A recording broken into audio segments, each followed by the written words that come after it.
आगाज खेल जगत की एक बड़ी खबर के साथ करेंगे। खेल जगत से जुड़ा एक बड़ा नाम पहलवान सुशील कुमार, जिनकी मुश्किलें अब बढ़ चुकी हैं।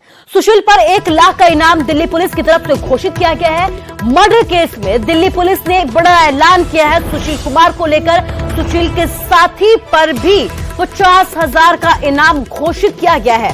दोनों पर पहलवान सागर की हत्या का आरोप है। ओलंपियन पहलवान सुशील वारदात के बाद से ही फरार है, जिसकी तलाश को लेकर पुलिस लगातार दबिश दे रही है। तो बड़ी खबर यह है कि अब इनाम राशि घोषित कर दी गई है पुलिस की तरफ से। सुशील कुमार पर 1 लाख का इनाम घोषित किया गया है।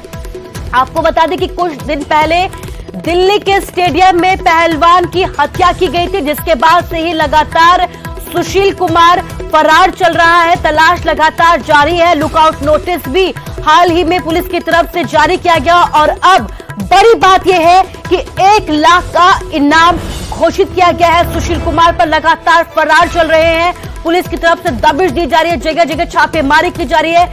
सुशील कुमार की तलाश लगातार जारी है। तो खेल जगत का एक बड़ा नाम, 2 ओलंपिक पदक हासिल किए थे, लेकिन अब हत्या के आरोप में फरार है। पुलिस की तरफ से लगातार तलाश की जा रही है।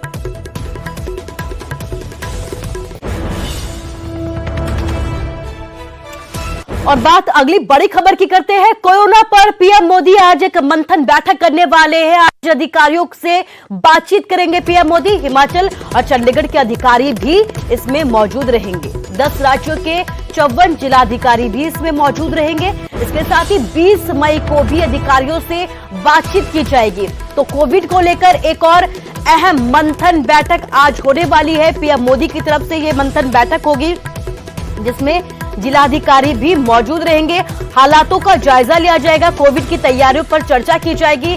क्या कुछ तैयारियां की जानी है, क्या कुछ आगे किया जाना है, इसको लेकर अधिकारियों के साथ बातचीत होगी। तो आज एक और अहम बैठक, पीएम मोदी इस बैठक में शामिल होंगे। आपको बता दें कि अब तक कई दौर की बैठकें हो चुकी है। 10 राज्यों के 54 जिलाधिकारियों की आज एक अहम बैठक होने जा रही है, जिसमें कोरोना को लेकर तैयारियों पर चर्चा की जाएगी।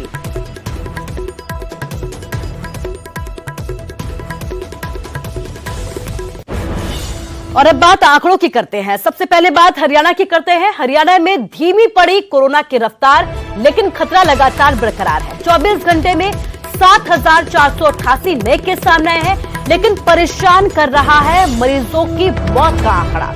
114 कोरोना मरीजों ने पिछले 24 घंटे में दम तोड़ दिया है। गुरुग्राम की अगर बात करें तो सबसे ज्यादा गुरुग्राम में 11 मौतें हुई है। हालांकि आंकड़ों में थोड़ा कमी जरूर देखी गई है। गुरुग्राम में एक दिन में 14,279 मरीज ठीक भी हुए हैं। तो हरियाणा का आपको हाल बता रहे हैं। हरियाणा में लॉकडाउन लगाया गया है और लॉकडाउन के बाद कहीं ना कहीं थोड़ा कमी जरूर देखने को मिली है आंकड़ों में। 7,488 नए केस सामने आए हैं पिछले 24 घंटों में, लेकिन जो मौत का आंकड़ा है वो अभी भी परेशान कर रहा है। 114 कोरोना मरीजों ने दम तोड़ दिया हरियाणा में। गुरुग्राम में 11 मौतें हुई हैं। इसके साथ ही आपको बड़ी बात यह भी बता दें कि 14,279 मरीज ठीक भी हुए हैं।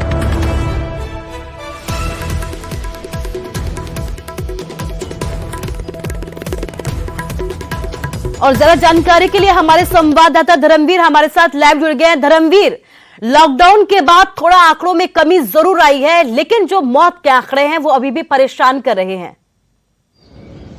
बिल्कुल, देखिए पिछले 24 घंटे में जो हरियाणा का, जो हम कह सकते हैं कि पूरे हरियाणा में 7,000 से कुछ ज्यादा ही जो एक्टिव केस हैं वो नजर आए हैं, लेकिन ठीक होने वालों की संख्या उससे डबल रही है। यानी कि 14,000 से ज्यादा लोग ठीक भी होकर के गए हैं। लेकिन सबसे जो बड़ी बात है वो यही है, जो आपने भी कहा कि लगातार जो मौत का आंकड़ा है वो कम नहीं हो रहा। वो लगातार उसी तरह से शहर दर शहर जो है सामने आ रहा है, जो एक बड़ी वजह है कि शायद वो चिंता की बात भी है कि आखिरकार इतनी मौतें हो रही हैं। तो जाहिर सी बात है, चिंता की भी बात है। तो मौत का आंकड़ा जो है वो कम नहीं हो रहा है। गुरुग्राम में भी कल 13 मौतें जो है 24 घंटे के दौरान हुई हैं। उसके बाद अंबाला में जो है 10 मौतों का आंकड़ा है। तो हरियाणा में सबसे ज्यादा जो मौतें हैं वो गुड़गांव में कल दर्ज की गई, जहां 13 लोगों की मौत हुई। 1100 कुछ मामले जो है सामने आए, लेकिन 4,000 से ज्यादा लोग ठीक भी हुए। और गुड़गांव में पिछले 10 दिन से लगातार ये सिलसिला जारी है कि जो एक्टिव केस हैं उनसे कहीं ज्यादा लोग ठीक होकर घर भी जा रहे हैं।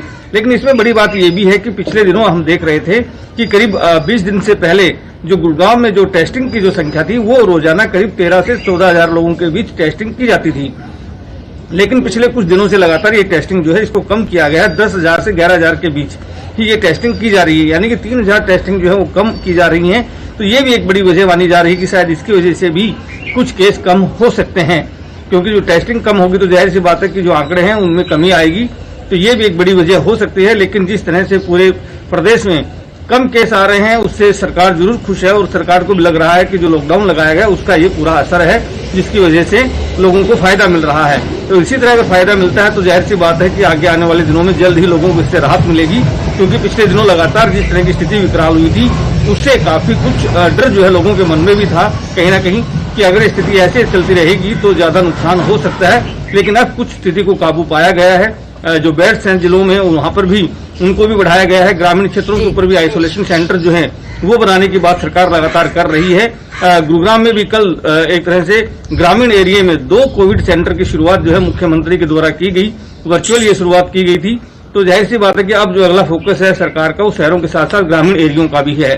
कुसुम जी बिल्कुल धर्मवीर, इस तमाम जानकारी के लिए आपको शुक्रिया कहना चाहूंगी। ग्रामीण इलाकों में इसलिए है क्योंकि ग्रामीण इलाकों में भी अब कोरोना तेजी के साथ पैर पसारता जा रहा है, इसलिए हमारी लगातार आपसे यह अपील है कि अपना ख्याल रखिए, सावधानी जरूर बरतें। हालांकि जब से लॉकडाउन लगा है हरियाणा में आंकड़ों में थोड़ा कमी जरूर नजर आई है, लेकिन जो ग्रामीण इलाके हैं वहां पर भी केस अब ज्यादा से ज्यादा सामने आ रहे हैं।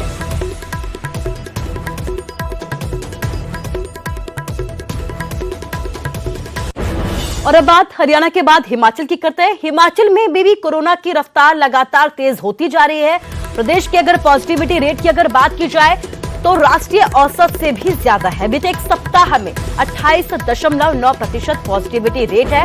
मृत्यु दर की अगर बात करें तो 1.52% तक पहुंच चुकी है। इसके साथ ही 8 जिलों में तेजी के साथ संक्रमण फैलता जा रहा है। कांगड़ा कोरोना से सबसे ज्यादा प्रभावित जिला अभी भी बना हुआ है। तो कांगड़ा में लगातार आंकड़े जो हैं वो ज्यादा से ज्यादा सामने आ रहे हैं। हिमाचल में कोरोना की रफ्तार बड़ी ही तेज है। इसके साथ ही पॉजिटिविटी रेट की अगर बात की जाए तो राष्ट्रीय औसत से भी ज्यादा यहां का पॉजिटिविटी रेट है।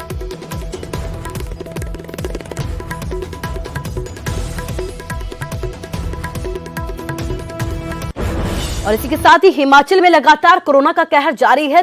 24 घंटे में 3,546 नए केस सामने आए हैं। 58 मरीजों की मौत हो गई। एक दिन में 3,760 मरीज ठीक भी हुए हैं।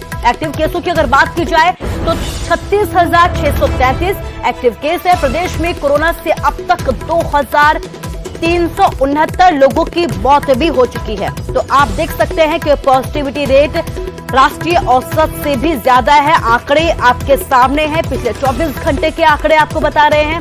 3,546 नए केस सामने आए हैं। मौत के आंकड़ों की अगर बात करें तो 58 मरीजों की मौत भी हुई है। छोटा सा प्रदेश है लेकिन आप देख सकते हैं कि मौत का आंकड़ा भी तेजी के साथ बढ़ रहा है। एक दिन में 3,760 मरीज ठीक भी हुए हैं।